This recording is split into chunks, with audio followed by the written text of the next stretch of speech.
first industries that are going to be disrupted by blockchain are the ones where you have a big, fat intermediary that's sitting and sucking all the value out, not giving a good product in return. So the most obvious one is banking.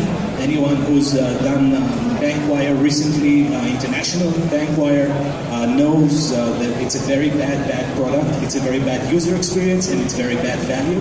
And anyone who's done a crypto transfer recently knows that once you do that, you just can't go back.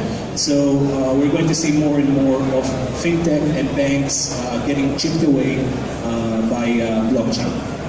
What we see is that blockchain is around for 10 years and it hasn't really disrupted anything yet. What are the obstacles that the industry faces, and why don't we see, I don't know, IBM implementing it, though it is working on implementing blockchain for years? What's wrong?